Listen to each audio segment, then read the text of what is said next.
Hurmatli tinglovchilar, mana bugun 2025-yil 29 oktyabr kuni Jizzax viloyati Qo'llar tumanida joylashgan Lalmkor dehqonchilik ilmiy tadqiqot instituti ekin dalalarida turibmiz. Mana bugun bu yerga to'g'ridan-to'g'ri ekish texnologiyasi qo'llanilgan holda g'alla ekinlari ekilmoqda.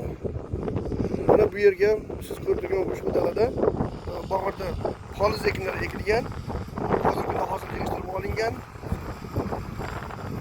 Biz to'g'ridan-to'g'ri ekish selkasi orqali 120 kilogramm urug' normasida lalma ekinlarni ekmoqdamiz.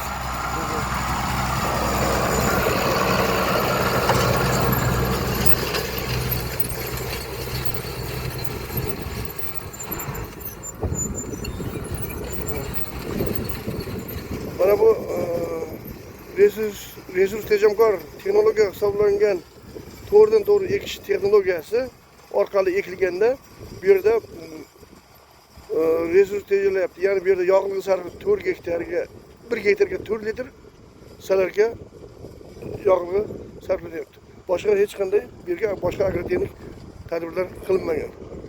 Mana ko'rib turganingizdek o'simlik qoplami to'liq turibdi hamda bu yerda mana bu selka diskalari qirqib ularni yana o'z sifatida yer ustini qoplab ketyapti. Ekish chuqurligi ham bu yerda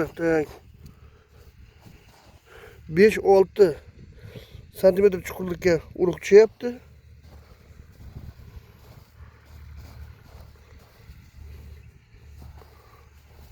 Juda qulay texnologiya, resurs tejamkor texnologiya. Har tomonlama foydali va qulay.